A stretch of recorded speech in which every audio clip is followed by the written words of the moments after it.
హోంమంత్రి అనిత గారికి మా నమస్కారాలు.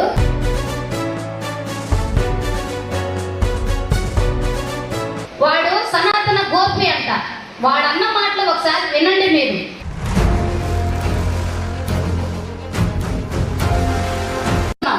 మా ఊరిని మా వర్గాన్ని ఎత్తి తిట్టాడు వాడు.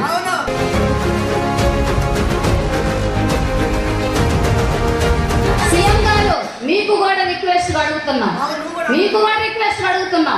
మా ఊరిని మా వర్గాన్ని ఎత్తి తిట్టాడు వాడు.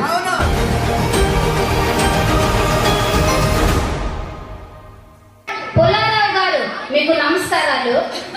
మా నియోజకవర్గంలో మా ఓట్లు ఇంటింటికి వచ్చి అడిగి వేయించుకున్నారు కదా. ఆ రోజున ఏమైంది? ఆ అడిగిన ఓట్లు ఏపించుకున్న ఓడికి ఈ రోజు మాకు న్యాయం చేయండి. ఆ చిలకలూరిపేటలో పుల్లారావు గారండి, మీ భార్య ఉంది, నీ కూతురు కూడా ఉంది ఆ పేటలో. అది నీ భార్య ఉంది, నీ కూతురు కూడా ఉంది ఇదే పేటలో. తెలుసుకోండి ఒకసారి. నీ కూతుర్ని నీ భార్యను కూడా అన్నట్టే వాడు.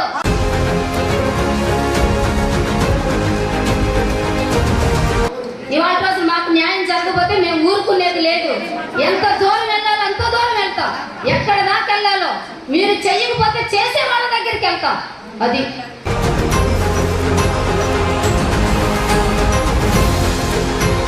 హోంమంత్రి అనిత గారికి మా నమస్కారాలు. మీరు అధికారంలో ఉంటారు కదా. ఏనాడు మేము మీడియా ముందుకు వచ్చి మాట్లాడిన వాళ్ళం కాదు. ఇవాళ రోజున మీడియా ముందుకు వచ్చి మాట్లాడాల్సిన పరిస్థితులు కొన్ని మీడియాని బట్టి రావాల్సి వచ్చింది. ఒకసారి మీరు ఏం జరుగుతుందో యూట్యూబ్లో ఒకసారి మీరు చూడండి. మేము చిలకలూరిపేట గడ్డ మీద పుట్టిన వాళ్ళం. ఇక్కడే పుట్టాం, ఇక్కడే వివాహాలు అయినాయి, ఇక్కడే ఉంటాం. వాడు ఒక కుక్క నోటుకొచ్చినట్టు వాగుతున్నాడు. వాడు సనాతన గోపి అంట. వాడన్న మాటలు ఒకసారి వినండి మీరు. ఏం మాట్లాడుతున్నాడు?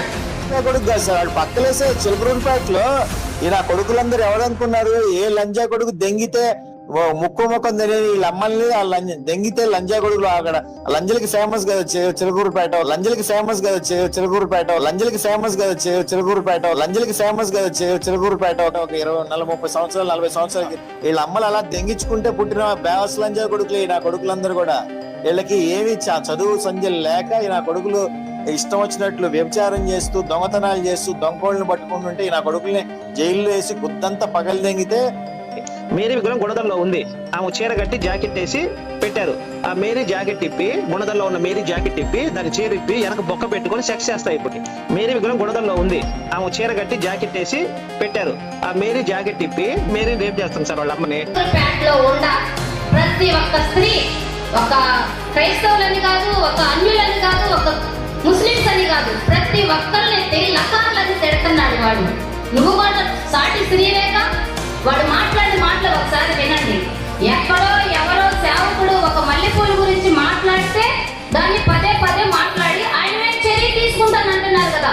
వీడి మీద ఎన్ని చర్యలు తీసుకోవాలో మాకు తెలియాలి. అది మాకు కావాలి, న్యాయం కావాలి. మా పక్షాన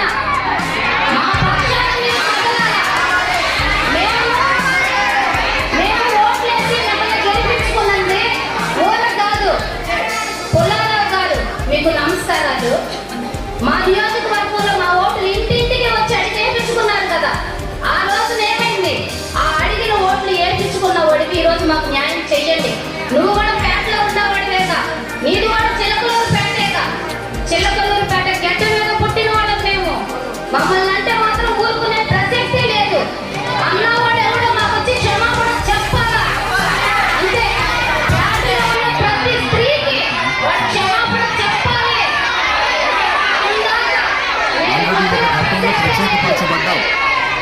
చట్టమాటలో మీరు చర్య తీసుకుంటారో, ఒక జీవితాలు బాగు చేసుకుంటామని చెప్పిన మంచి మాటలకు చర్య తీసుకుంటారో మాకు న్యాయం కావాలి అంతే. మీకు మరొక మాట హెచ్చరిస్తున్నామండి. రిక్వెస్ట్ చేయకుండా మా ఇంటింటికి వచ్చి ఓట్లు మీరు వేసిన ప్రతి అడుగు మీరు లెక్క పెట్టుకోండి. ఎవరేస్తే మీరు గెలిచారో, ఎవరి వల్ల మీరు అధికారంలో కూర్చున్నారో. ఇవాళ రోజున పేటలో ఉన్న ప్రతి స్త్రీని అన్నాడు వాడు సనాతన గోపి అంట. వాడు ఎవడో వాడు రావాలా, మాకు క్షమాపణ చెప్పాలా. వాడు చెప్పేంత వరకు మేము పరిస్థితి వదిలేదే లేదు. మాకు న్యాయం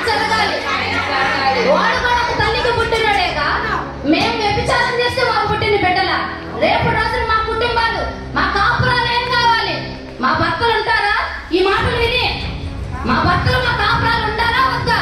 మేము కాపురాలు చేసుకోవాలా వద్దా? మాకు న్యాయం జరగాలి. న్యాయం జరగకపోతే అవసరమైతే మేము ధర్నాలే చేస్తాం. పేట కదిలించి రోడ్డు ఎక్కుతాం. ఏ నాడు కూడా మేము వచ్చి మాట్లాడిన వాళ్ళం కాదు. ఇవాళ రోజున ఒక కుక్క మాటలు మాట్లాడిందని వాడి వల్ల ఇవాళ రోజున ముందుకొచ్చి మిమ్మల్ని అధికారుల్ని అడుగుతున్నాం. అడగాల్సి వచ్చింది. ఏనాడు కూడా మీ పేర్లు ఎత్తిన వాళ్ళం కాదు, మిమ్మల్ని ఏమి అడిగిన వాళ్ళం కాదు. మీరు మాకు ఏ హెల్ప్ చేయకపోయినా ఈ విషయంలో మాకు న్యాయం చేయండి అంతే. న్యాయం జరగకపోతే మేము ఊరుకునేది లేదు అంతే. న్యాయం జరగకపోతే మేము ఊరుకునేది లేదు. రోడ్డు ఎక్కుతాం, ర్యాలీలు చేస్తాం, ధర్నాలు చేస్తాం. ఆ పరిస్థితి వచ్చిందాకా ఉండకుండా ఇవాళ రోజున మాకు న్యాయం చేస్తారా? ఆ కుక్క చేత మాకు క్షమాపణ చెప్పిస్తారా? మాకు తెలియాలి. మాకు సమాధానం మీ నోటు నుండి, హోంమంత్రి అనిత నుంచి, పుల్లారావు గారి నోటు నుండి మాకు సమాధానం రావాలి.